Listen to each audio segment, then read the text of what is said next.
Welcome to Dr. Roger and Friends, the bright side of longevity, hosted by 3 Ps in a podcast, Doc Roger, Teresa, and Danielle. Thanks for joining us for Coffee and Conversation.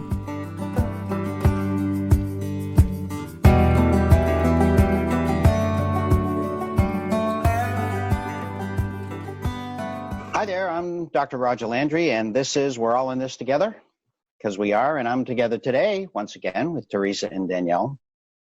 And we thought today we'd talk about change. Have any of you noticed any changes in your life? Nah. Goodness. Par for the course. We have we as humans have a complex relationship to change. You know, when it really comes down to it, children probably exempted, although some children also resist change. But most of us are uncomfortable or fear in some cases, or resist change. And that's the nature of things, which is ironic, it's worse than ironic, because intuitively, when we really think about it, change is all around us. All things change. The Maasai saying, all things change. And to the extent that we hold on to something and don't want to give it up, we say we reach a good point in our life and say, no, nothing can change, and we resist everything. You're not going to be very successful at that, because, again, all things change. And then, of course, there's the other kind of change that we want in our lives and we try to make happen, and that seems to never happen. So, gee, my goodness, what about this change thing? Hey, our coaching guru. So much change and all at once, right? That COVID has brought big change on us all at once, effective immediately, really. And for most people, I would say significant change in their life. And no warning, practically no warning, I'll say. And, you know, I coach widows, and it's not unlike that experience of losing your spouse. Big changes all at once. The brain interprets change as danger, potential danger, right? It's our brain's job to keep us safe from harm, and what's familiar, the brain decides is safe. And so change, the brain perceives as unsafe, and that creates fear and all sorts of discomfort and a host of other emotions. And so I think it's important to say, brain, you know, your opinion is noted. I hear you. I see you. You're doing your job. Thank you. And then get a little more control over that brain and you know, shift it in other directions. But just recognizing we are hardwired to be uncomfortable with change. And that's just our brains doing their jobs.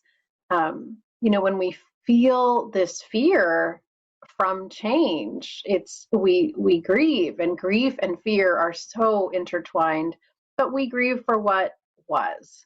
And then we hold ourselves accountable because, you know, people are dying and I shouldn't be grieving my little losses, and that has no upside ever either. So I would say what's important for us right now is know that change is uncomfortable for a lot of very good reasons, that your brain is only doing its job, and you know, not to judge what your brain is doing. There's certainly lots of strategies we can use to limit those inputs of fearful information that creates fear in our brain, and flood our brains with that which is very good for us.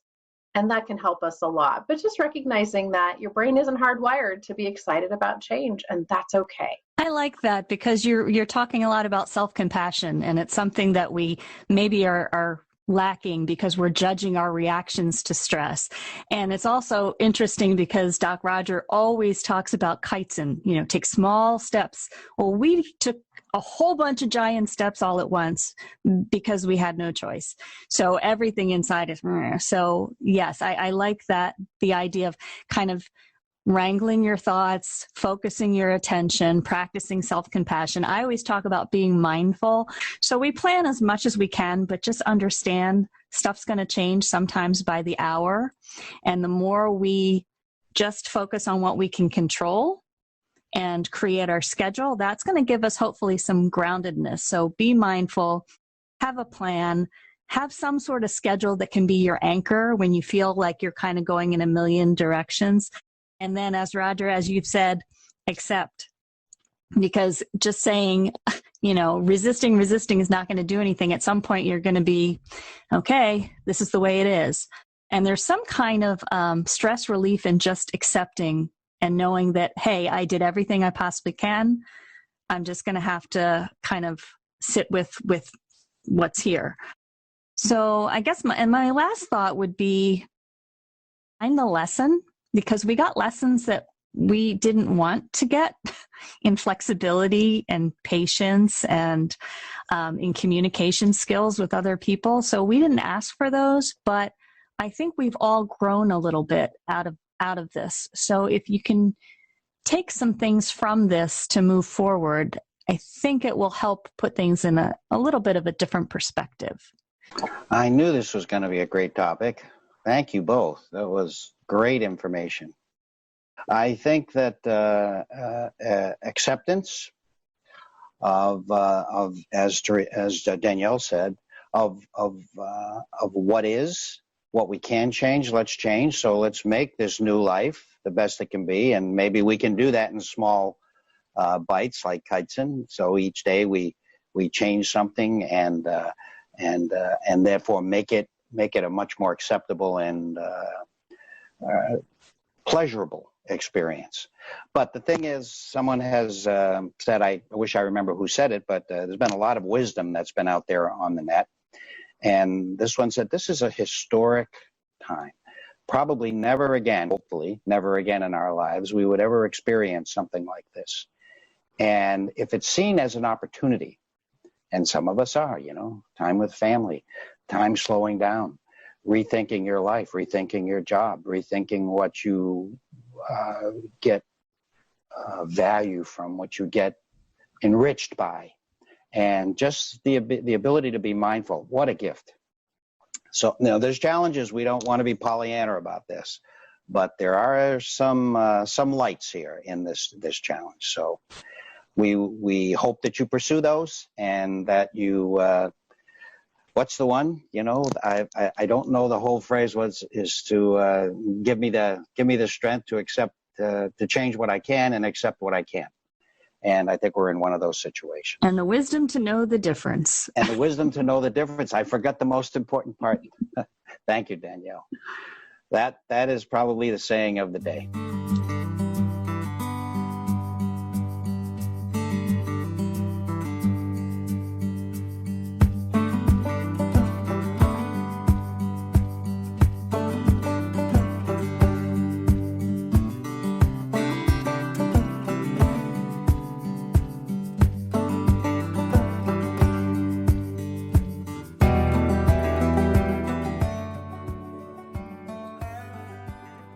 Let's face it, we're all experiencing loss here, aren't we? Loss of some of us may even say some of our freedoms and rituals and pleasures and all those things that we took for granted, and we're feeling that. And loss, although it's absolutely,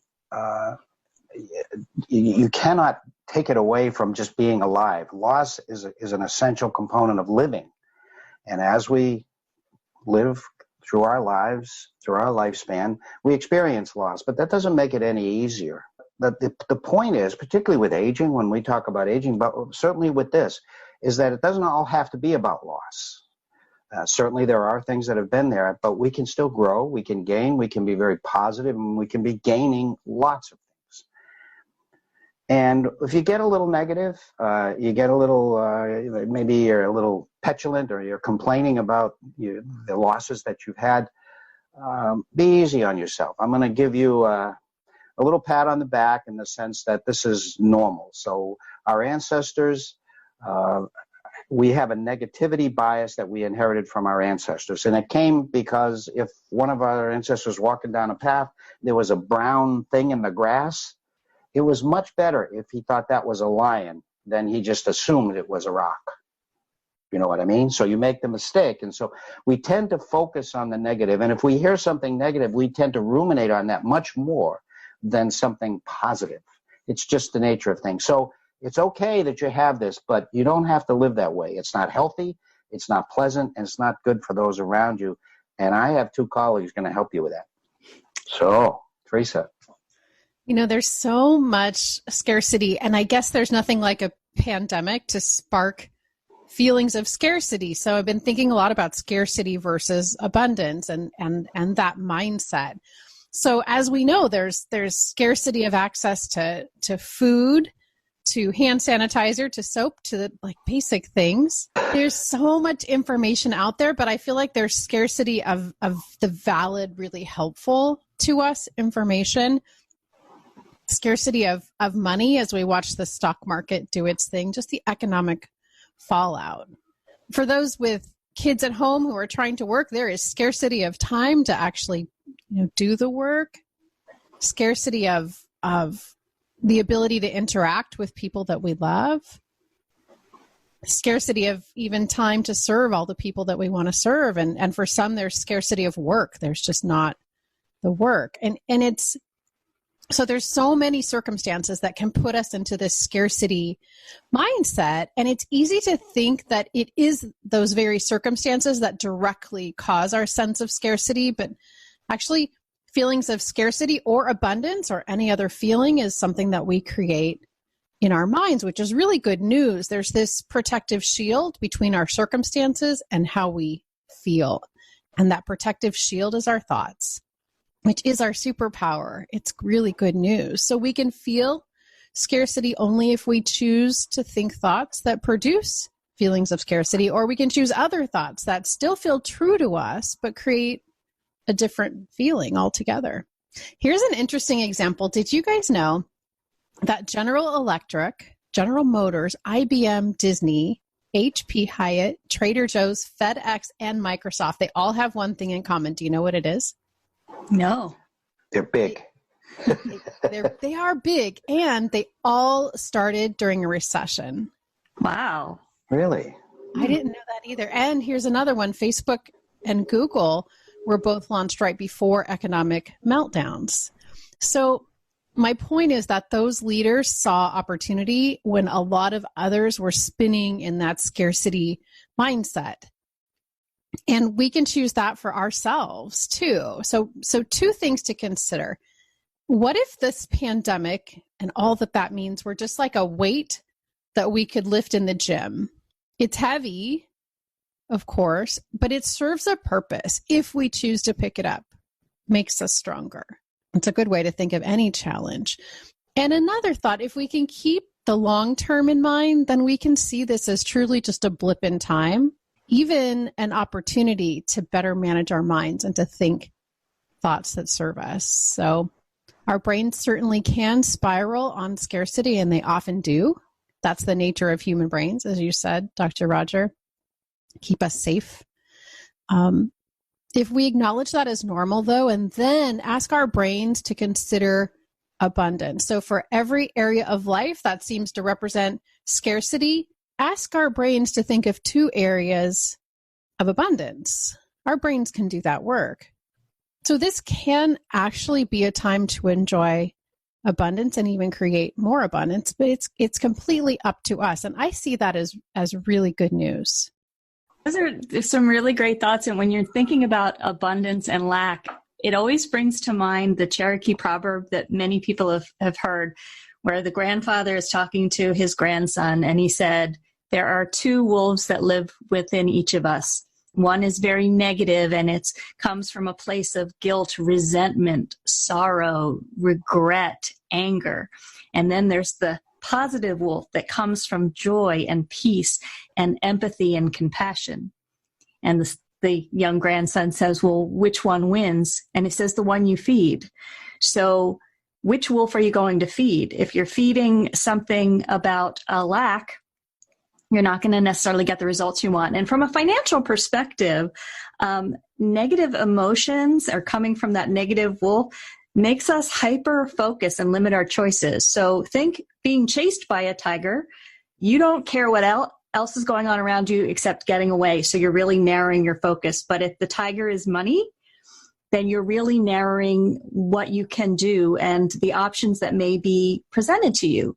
So how that can negatively spiral is your risks. You're not willing to take risks. So in other words, you might not invest. You might not spend money to go to school that might help you make more money in the long run. And just by limiting your focus, there are some creative opportunities that you may be missing that you don't even know are available to you. Right now, I know a lot of people that I've spoken with kind of regret not having more money in savings. Well, regret is not going to help us with where we are at this moment. So what I would suggest to them, and it actually I've started doing more for myself, is what can we do going forward? How can we analyze how we're spending and how we're saving and use this as an opportunity to make some better choices? And the last thing, Roger, to your point about negativity, we tend to focus on the negative 2.5 times more than we do the positive. And again, this comes from the broaden and build theory in positive psychology, where when we look for positive opportunities, when we look for the joyful, it makes us more creative because now everything's an opportunity. And when we come from a positive perspective, people are more likely to want to help you because you're coming from that place. So there's a lot about mindset and positivity and how it can help you in finances and in that whole idea of just achieving greater abundance, whatever that means for you. Here's a great quote I think you guys will like. It's by James Clear, and it says, "Wealth is the power to choose. Financial wealth is the power to choose how to spend money. Social wealth is the power to choose who to hang out with. Time wealth is the power to choose how to spend your day. Mental wealth is the power to choose how to spend your attention." I think that's what we're talking about. Whoa. Very, very powerful. I'm humbled by both of you. You have such fantastic advice for our listeners. I think we should close there. Thank you both very much. It's a pleasure working with you.